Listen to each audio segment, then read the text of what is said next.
आज के digital world में सभी लोगों के पास कंप्यूटर या स्मार्टफोन तो अवश्य होगा और सबसे अधिक समय हम अपने कंप्यूटर और स्मार्टफोन के साथ ही बिताते हैं। हम जब भी बोरिंग फील करते हैं तो फ़ोन खोला और कुछ वीडियोस, म्यूजिक या आर्टिकल पढ़ने लगते हैं। इन सभी कार्यों को सही तरीके से करने के लिए हमारे कंप्यूटर्स और मोबाइल फ़ोन्स में एक सॉफ्टवेयर इंस्टॉल किया जाता है जिसे ऑपरेटिंग सिस्टम यानी शॉर्ट में OS के नाम से जानते हैं। इस वीडियो में हम ऑपरेटिंग सिस्टम से रिलेटेड सभी सवालों का जवाब प्राप्त करेंगे, जैसे ऑपरेटिंग सिस्टम क्या है, यह कैसे काम करता है, ऑपरेटिंग सिस्टम कितने प्रकार के होते हैं और कुछ फेमस ऑपरेटिंग सिस्टम की भी चर्चा करेंगे। तो आइए एक एक करके इन सभी सवालों का जवाब प्राप्त करते हैं। ऑपरेटिंग सिस्टम यानी OS एक ऐसा सिस्टम सॉफ्टवेयर जो यूजर्स और कंप्यूटर के बीच एक लिंकेज की तरह कार्य करता है। कंप्यूटर के सभी कंपोनेंट्स जैसे कीबोर्ड, माउस, प्रोसेसर को भी इंटरलिंक करने का काम ऑपरेटिंग सिस्टम करता है। किस प्रोग्राम को कब रन करना है और किस डेटा को कहाँ सेव करना है, यह सभी कार्य ऑपरेटिंग सिस्टम के द्वारा किया जाता है।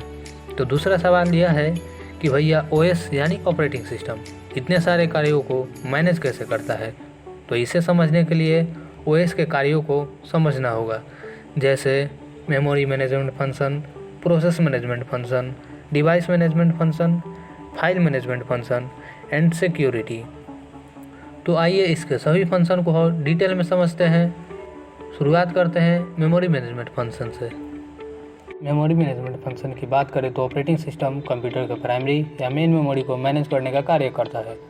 OS डिसाइड करता है कि किस प्रोग्राम को रन करने के लिए उसे कितनी मेमोरी की ज़रूरत है और कितना मेमोरी स्पेस कंप्यूटर के पास उपलब्ध है। कार्य पूरा होने पर ऑपरेटिंग सिस्टम यूज की हुई मेमोरी को डीअलोकेट भी करता है, यानी साधारण सी भाषा में बात करें तो किसी प्रोग्राम को रन करने के लिए ऑपरेटिंग सिस्टम जो मेमोरी प्रोवाइड किया रहता है उसे वापस लेने का भी कार्य करता है। प्रोसेस मैनेजमेंट फंक्शन के जरिए ऑपरेटिंग सिस्टम यह डिसाइड करता है कि किस प्रोसेस को प्रोसेसर की ज़रूरत है और कितने समय के लिए।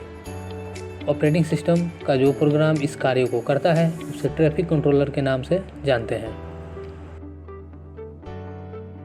फंक्शन की बात करें तो ऑपरेटिंग सिस्टम कंप्यूटर के सभी डिवाइसेस को ट्रैक करता है, जिसकी जिम्मेदारी वह इनपुट आउटपुट कंट्रोलर प्रोग्राम को देता है। जैसे कि आपको कीबोर्ड से कोई कमांड देना होता है तो OS अपने इनपुट आउटपुट प्रोग्राम के थ्रू कंप्यूटर सिस्टम तक पहुंचाता है। फाइल मैनेजमेंट फंक्शन की हेल्प से operating system data, information, location और स्टेटस को ट्रैक करता है। किस इंफॉर्मेशन को कहाँ सेव करना है और ज़रूरत पड़ने पर उसे वहाँ से कंप्यूटर को प्रोवाइड करना ऑपरेटिंग सिस्टम का काम है। कैसा होता अगर आपके फ़ोन या कंप्यूटर में कोई सिक्योरिटी ही ना हो। इस केस में कोई भी आपका कंप्यूटर का इंफॉर्मेशन आसानी से चुरा लेता। इस फ्रॉड को रोकने के लिए ऑपरेटिंग सिस्टम कंप्यूटर को एक ऐसी सिक्योरिटी प्रोवाइड करता है जो यूजर्स के अलावा किसी और को कंप्यूटर का एक्सेस नहीं देता है, जिसे हम सिक्योरिटी फंक्शन के नाम से जानते हैं। ऑपरेटिंग सिस्टम के टाइप्स की बात करें तो इसमें batch operating system, time sharing operating system, distributed operating system, network operating system और रियल टाइम ऑपरेटिंग सिस्टम है। तो इन्हें भी हम एक एक करके डिटेल में समझते हैं।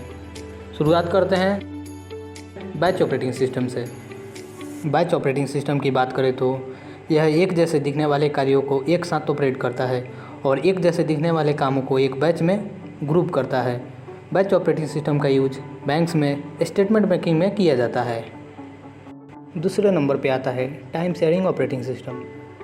यह ऑपरेटिंग सिस्टम कंप्यूटर के प्रोग्राम को टाइम शेयर करता है।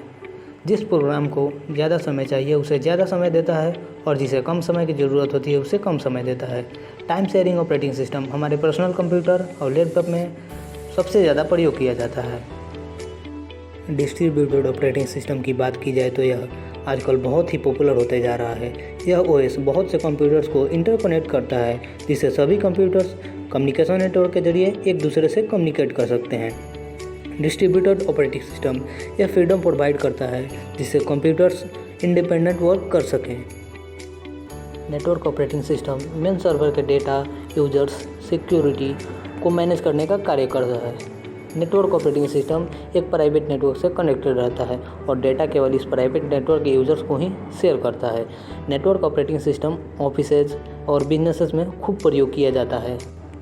5वें नंबर पे रियल टाइम ऑपरेटिंग सिस्टम आता है, जो बहुत सारे कार्यों को होने का इंटरवल प्रोसेस को मैनेज करता है। इस इंटरवल टाइम को रिस्पॉन्स टाइम के नाम से जानते हैं।